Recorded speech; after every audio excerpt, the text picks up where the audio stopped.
Em Marau tem 2 hospitais, mas tem um hospital que é o Hospital Cristo Redentor, que é o hospital filantrópico, no mesmo formato que é o Hospital de Lagoa, é um hospital filantrópico, e eu administrei o hospital desde 2011 até 2018.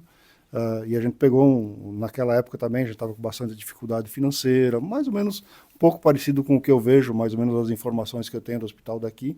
E a gente fez todo um processo de recuperação do hospital, de envolvimento com a comunidade, de aproximação com a imprensa, de gente fazer um trabalho de gestão e fazer uma mudança um pouco mais radical na questão da gestão, principalmente do hospital, e recuperação financeira. Não, nós tínhamos uma situação, hoje, por exemplo, assim, o que a gente tem que entender, a situação de todos os hospitais filantrópicos, o Hospital da Lagoa Vermelha é um hospital filantrópico, é um hospital que atende basicamente SUS, e pelo que eu percebi aqui, há poucas informações que eu tenho ainda, nós temos, por exemplo, assim, o atendimento de 90% de SUS.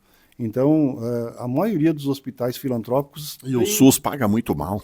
Exato. Então, a maioria dos hospitais filantrópicos tem uma dificuldade bastante grande financeira, de recursos financeiros, e eles todos trabalham nessa dificuldade. Quando eu assumi o Hospital de Marau, nós também tínhamos uma situação muito parecida com o hospital daqui.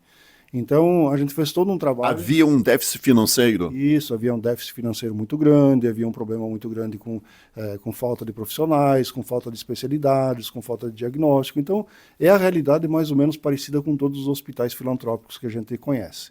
Então, não é muito diferente, entende? Então, quando você pega uma realidade de uma linha de hospitais, que é a linha do Hospital Filantrópico, eles são todos muito parecidos. Então, a gente mais ou menos trabalhou nessa linha no Hospital de Marau e, graças a Deus, a gente conseguiu recuperar ele financeiramente, conseguiu fazer uma reestruturação financeira, uma organização, e a partir dali, então, quando você organiza financeiramente, você começa a fazer um planejamento a longo prazo para que você consiga trazer especialidades, trazer mais movimento para o hospital, criar diagnóstico, criar receitas também para o hospital, porque, na verdade, você não pode simplesmente pensar, eu tenho que cortar custos, eu tenho que cortar... Não, muito pelo contrário.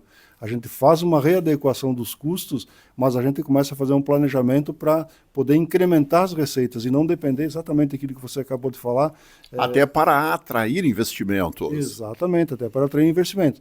Então, quando você faz essa reestruturação da tua organização de custos e você começa a fazer uma reestruturação no planejamento futuro do hospital e começar a incrementar receitas e não depender exclusivamente daquelas receitas do poder público, que você mesmo falou que às vezes são ineficientes e são insuficientes. Então, quando você começa a pensar num hospital que tenha uma sustentabilidade financeira também atendendo particulares, convênios, exames, e criar uma estrutura que possa trazer receitas e que você não dependa exclusivamente daquele recurso. Aí você começa a tentar trabalhar o hospital. É importante colocar aqui, eu não quero trazer falsas expectativas, e é importante a gente saber que a gente está numa situação no hospital, pelo que eu percebo assim, a gente está numa situação, que nem você colocou, um pouco parecida com o que nós tínhamos lá. A gente tem todo um trabalho para fazer, não é um trabalho de curto prazo, é um trabalho que vai demandar bastante trabalho.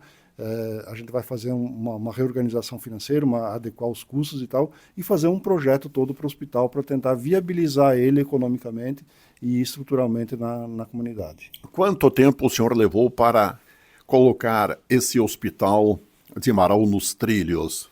Olha, eu sempre costumo falar o seguinte, eu não gosto de usar modelos e trazer modelos para não criar falsas expectativas. Até porque são realidades distintas. Exatamente. São realidades distintas, e eu sempre costumo colocar da seguinte forma.